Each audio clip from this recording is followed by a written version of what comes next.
Hi, it's Kim, and today we're going to look at some Fiskar products that I've recently received and give you a little heads up on whether I think they're beneficial or don't waste your money on them. We'll be right back.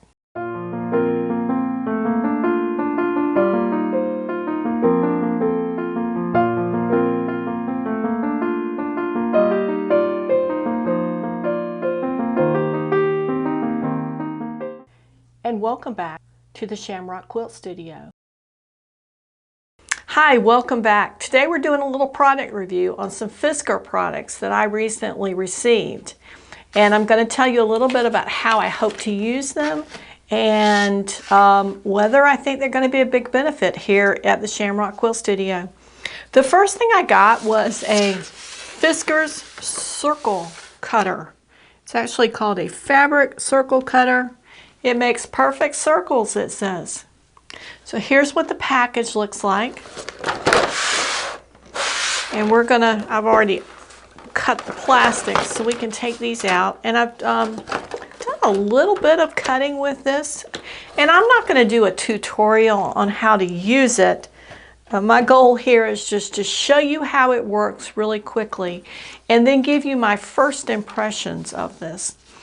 This is the biggest thing about this, is this template. It's almost like a platter. It's got a little bit of a lip here, and it's got some little rubber stoppers here that hold it up a little bit. And then it's got all of these circles, these concentric circles, and they're a little bit bigger than half a circle, and I'm going to show you why in just a second. The goal here is to be able to cut a circle out quickly and make sure that circle is perfect. Because you know, if you just take your scissors and maybe you start with a square and you take your scissors and you cut the corners off, you can get something close, but is it a perfect circle? Usually not.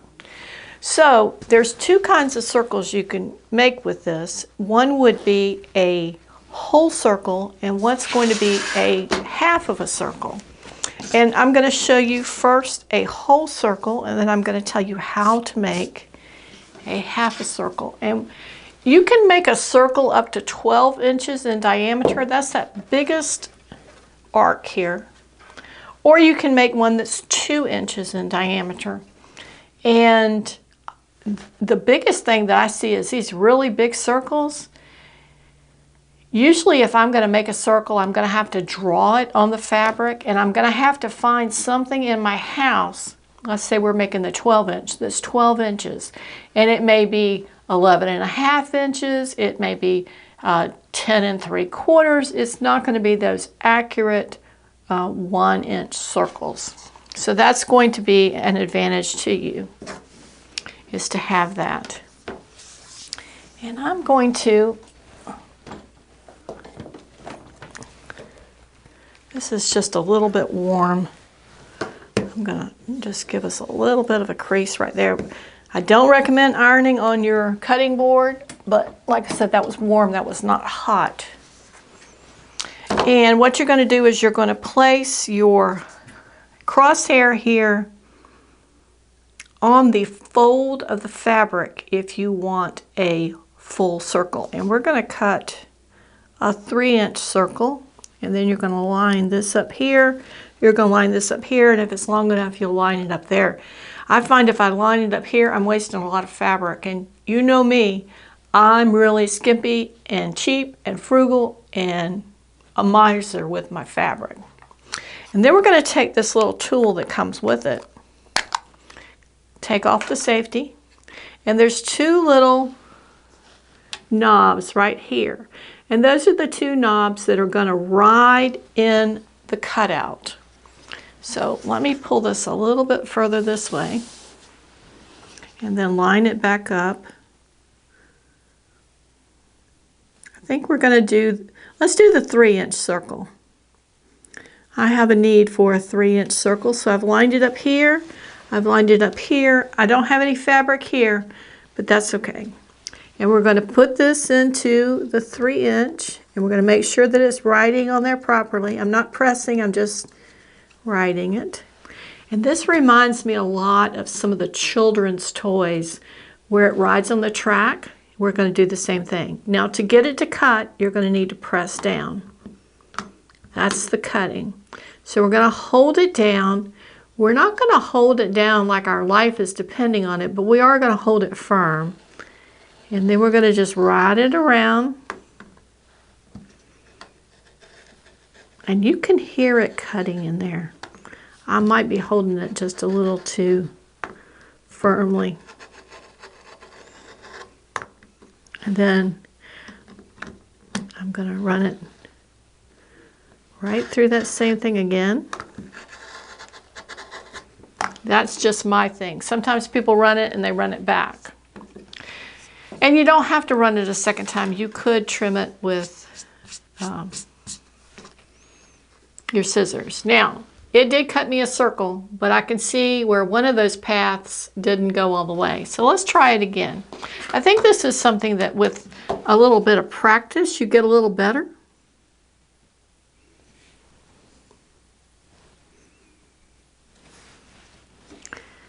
Let's try that 3-inch circle again. And we're just going to do it one time this time.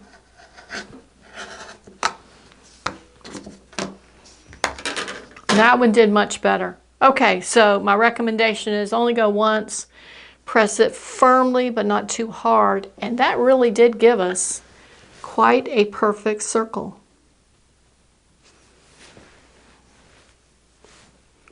Very nice.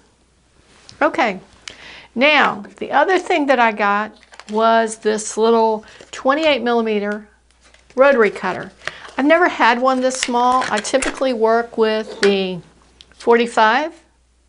The 28, there's a big difference in size. And this one, instead of having, you push it forward and then having the safety, you can, I think you can hear that.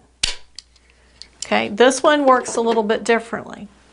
This one, this little orange button here, slides out to expose the blade. Excuse me, slides out to put the safety on and slides back to expose the blade. Now, the question I had the other day was, can I cut a circle with this little blade? Because when I looked at replacement blades for this, the replacement blades look different from what this blade looks like. So I'm not sure if I got an older model or exactly what's going on. But it does work well, and I don't foresee myself making hundreds of circles right away, so that will be fine. But let's give this a shot. We're just going to do a little one. We're going to follow the same. We're not going to follow the same things. We're going to make a half circle because I want to show you that too. With a half circle, you don't line up the crosshairs on the edge of the fabric. You line up this little lip here, and you can see it. You can see it's a little lip here at the cut mark for the full circles and a little lip for the cut mark for the half circles, and that would be your seam allowance. It's a 1/4 inch. And I think we've got a big enough area here that we can try to cut the 4.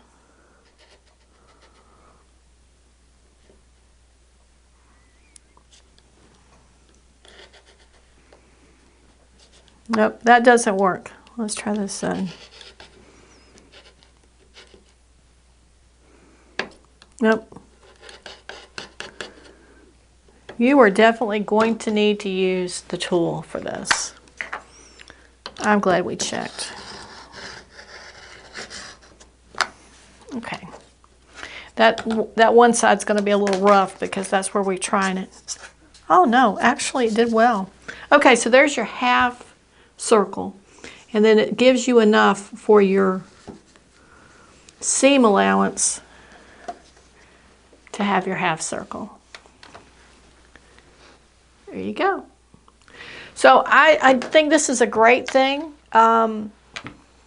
It would just depend on blade availability and how much you needed to make circles. I know I have a project I'm going to do this year that's going to be about circles, so that's going to come in really handy for me.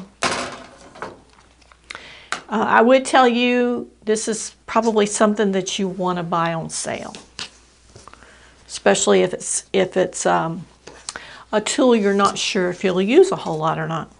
Okay, so we've cut 2 circles and a half circle. That was pretty quick. Okay, a couple other things I got. I bought this not too long ago. This is a 12-inch by 1-inch ruler that Fiskar makes, and it was very helpful recently on a little project that I was working. But lo, surprise to me, I got a little 6-inch one in my stocking this year. And that's going to be great when we're working on some little blocks or little units that are going into a block, or if you have a strip of fabric that you're wanting to cut and it's small, because when you're working and you've got your table full of projects and you pull out an 18-inch ruler, it's really difficult to maneuver. So having something that's small and easy to use is really a blessing in those instances, because like I said, it's easy to maneuver and use. I think this little tiny one, I might find some way to hook it to my machine, maybe a little hook here on the side, so it's always really handy to check things like seam allowance, or if I'm binding a quilt, putting the bias binding on to check to see if I'm far enough down. Really lots of good options for those. Always a welcome addition. And then I got a scissor sharpener. And this looks like it's really easy to use. I haven't opened it yet. It says it works on both right and left-handed scissors, not intended for use on pinking shears or serrated blades. I'm not even sure I could get my pinking shears in there because they're so fat and thick in the blades. And I think this would be really good for those scissors in your sewing room that you use both on paper and fabric. I know we have those that we just kind of use as utility scissors. We might be cutting patterns with them. That you're not going to want to use this on your really expensive scissors that you use. For example, I don't know that I would use these on my gingers, but there are plenty of scissors. Here's one, for example, and I think this is a Fiskars too. Seems to be in their color. This is a cane. So this scissor is, give me just a second.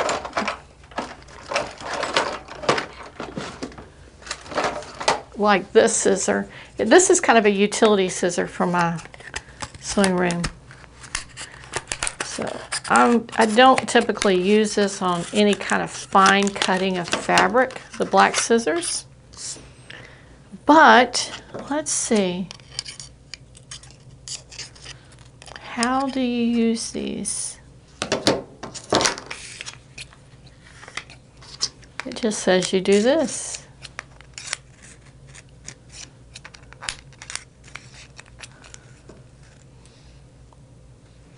And I can see there where the angle of the blade does match the angle of the sharpener. I think they're better when you pull the sharpener to you as opposed to pushing the blades. And if you had any little burrs on your scissors, you know, sometimes we're cutting and we nick a pin and you get a little burr. I think these would be really good for a situation like that. I don't know how sharp that's going to make your scissors, but it would be really good for the burrs. And if you've got some utility scissors in your sewing room like I do, those would be really handy. So today we've talked about a couple of things that Fiskar is offering. The Circle